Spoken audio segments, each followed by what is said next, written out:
everyone. Today I'm going to be finally reviewing Night Film by Marisha Pessl. I have about an hour until my doctor's appointment, so I'm going to attempt to record, edit, and upload this all before then, so let's go ahead and get into this right away. So Night Film follows Scott McGrath. He is a washed-up reporter who is ruined after he attempted to investigate and expose this legendary horror movie director named, hopefully I'm pronouncing this correctly, Stanislav Cordova. He has this huge following, a lot of it underground. A lot of people look at him with this kind of supernatural presence. The book takes off when the news breaks that Cordova's daughter, Ashley, who is 24, supposedly commits suicide. This was the man who ruined his entire career, and Scott doesn't believe she necessarily committed suicide, and if she did, what caused her to, so he takes this as kind of his one final chance to redeem himself and expose Cordova. This takes place in New York City, and some of the other characters are Nora. She's a 19-year-old aspiring actress. She kind of forces herself onto Scott as his sidekick, attempting to help him.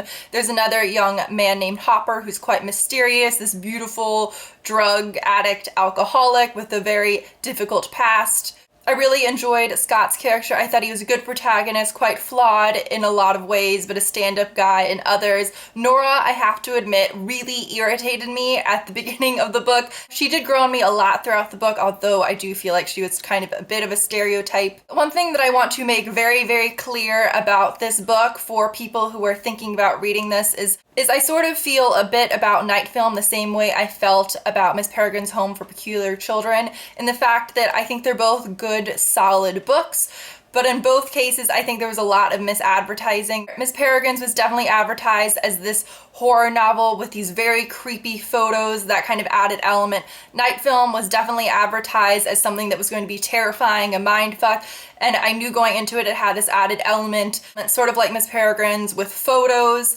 and an interactive element where you could go online and do. And in both cases, in my opinion, neither book is particularly scary. There aren't a lot of horror scenes. Miss Peregrine's, I think, was more so just a children's adventure book, which is fine. It's just not what it was advertised as. And Night Film was a 99.9% a just straight up detective novel, walking around, plotting around, looking for clues, and then 0.1% horror, which is, like I said, fine. It's just not what it was advertised as. I love detective novels. I love The Cuckoo's Calling by J.K. Rowling, but the way they were trying to suck people into this book was definitely by saying this is going to screw with your head and be terrifying, and in my opinion, it just wasn't, except for maybe 2 scenes back to back at one point in the book. My next point about the book is sort of a pro and sort of a con, but there was a lot of really well done, creepy, suspense building moments in the book. The whole book has an excellent eerie vibe, but I think there was a lot of build-up that never really came to fruition, which is slightly dissatisfying as a reader. There was also a surprising amount of really cheesy humor throughout the book, just sort of randomly thrown into creepy parts, which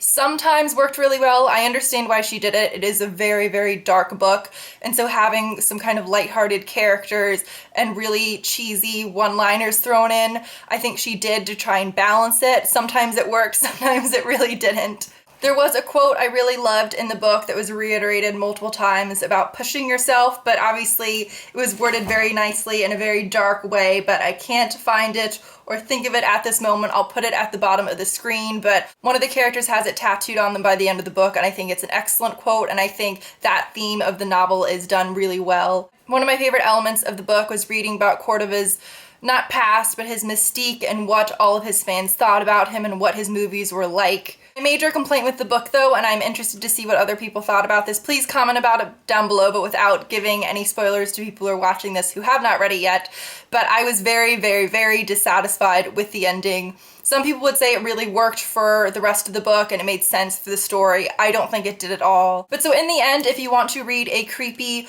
detective novel, I would highly recommend Night Film. I think it's a very good, solid book. It's just not, unfortunately, what I wanted it to be, nor what it was advertised to be. I think if you want to just read a really disturbing mindfuck book with some detective, searching elements in it, I would definitely go for House of Leaves. I think she's sort of attempting to have that vibe in this book, but it doesn't really ever fully reach that. Yeah, so in the end, I would give Night Film by Marisha Pessl 3.75 out of 5 books. Good, solid book, just like I said, not really what I wanted it to be. I'm gonna go ahead and attempt to edit and upload this in the next 40 minutes, and I will see you guys soon. Bye.